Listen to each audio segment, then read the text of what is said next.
चंचल मन को शांत करना बहुत ही जरूरी होता है, क्योंकि अशांत मन में कई सवाल होते हैं और यह इधर उधर भटक सकता है।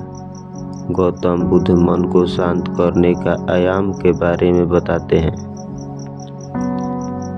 हम सभी जानते हैं कि व्यक्ति का मन बहुत चंचल होता है। यही कारण है कि मन अशांत रहता है और कई तरह के सवालों का जन्म भी अशांत मन के कारण ही होता है। यदि आप जीवन में शांति चाहते हैं तो इसके लिए जरूरी है मन को शांत करना।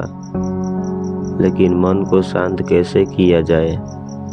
गौतम बुद्ध से जुड़ी इस कहानी से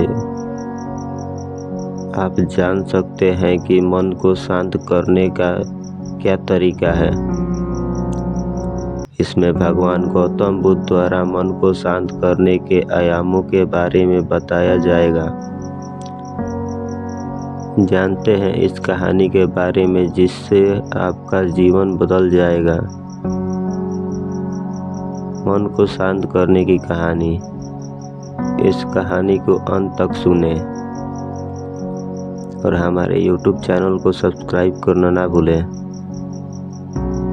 एक बार एक लड़का गौतम बुद्ध के पास जाकर कहता है, मेरे जीवन में बहुत अशांति है, कृपया करके आप मेरे मार्गदर्शन कीजिए जिससे कि वे इस अशांति से छुटकारा पा सकें। गौतम बुद्ध लड़के से जीवन की अशांति का कारण पूछते हैं। लड़का उत्तर देता है, अत्यधिक विचारों के कारण मेरे भीतर बहुत सारे विचार आते हैं जिससे मेरा मन अशांत हो रहता है। बुद्ध मुस्कुराते हुए कहते हैं, ऊपर आकाश की ओर देखो और बताओ कि तुम्हें सूर्य दिख रहा है। लड़का ऊपर देखता है और कहता है, धूप दिख रहा है। बुद्ध उससे पूछते हैं कि अगर तुम लगातार धूप में खड़े रहोगे तब क्या होगा? वह कहता है, मुझे अत्यधिक गर्मी लगेगी और शरीर में बेचैनी होगी। बुद्ध लड़के से कहते हैं कि अगर धूप में खड़े रहने से तुम्हें गर्मी लगती है तो इसमें दोष किसका है, सूर्य के ताप का या तुम्हारा? लड़का कुछ सोचने के बाद कहता है, इसका जवाब आप ही बताइए। बुद्ध कहते हैं, सूर्य का काम है ताप देना और ताप का काम है गर्मी लगना। ऐसे में दोष तुम्हारा ही है कि तुम धूप में जाकर खड़े हुए जिससे कि तुम्हें गर्मी लगी। तुम्हें अगर शीतल चाहिए तो तुम्हें छांव में रहना होगा। ठीक उसी तरह चंचल मन का भी स्वभाव होता है।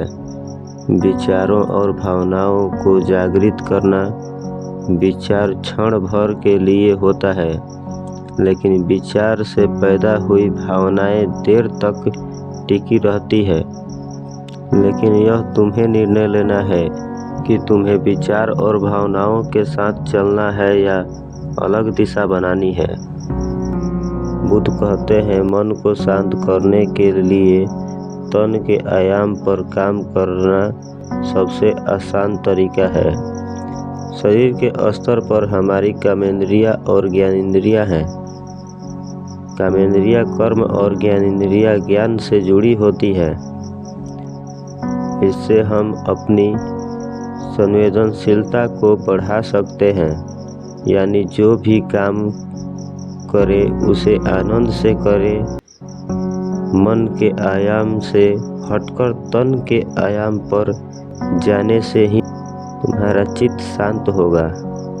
ऐसा करने से तुम मन के आयाम से हटकर शरीर के आयाम पर आ जाओगे। ठीक उसी तरह जैसे तुम धूप से हटकर छांव में आ सकते थे। मन के आयाम से हटने पर तुम्हारी जागरूकता तन पर आ जाएगी, जब तुम तन के आयाम पर काम करोगे तब तुम्हारा चित्त शांत हो जाएगा। इसलिए हर काम को तन के आयाम पर करने से मन स्वस्थ शांत हो जाता है। अपने मन के विचार और भावनाओं को नहीं बल्कि सुर को सुनो। लड़का बुद्ध से कहता है, अपने भीतर के सुर को कैसे सुने? बुद्ध कहते हैं, किसी शांत स्थान पर रहकर जहाँ शांति हो, तब अपने आँखों को बंद करके मन के भीतर चल रहे शोर से हटकर भीतर के सुर को सुनने की कोशिश करो।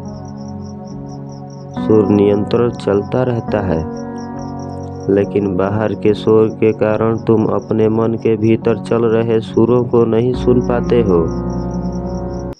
जब अपने दोनों कानों को अपने हाथों से बंद कर दोगे तभी मन के सुर को सुन पाओगे।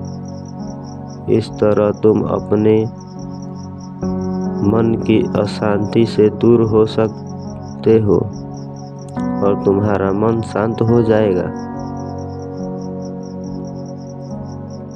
इस तरह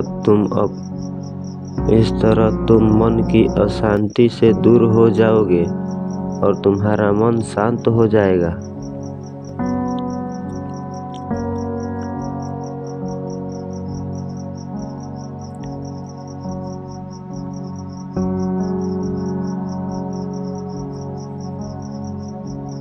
बुद्ध की इस कहानी से अगर आपको सीख मिली होगी तो हमारे YouTube चैनल को लाइक, कमेंट और सब्सक्राइब करना ना भूलें।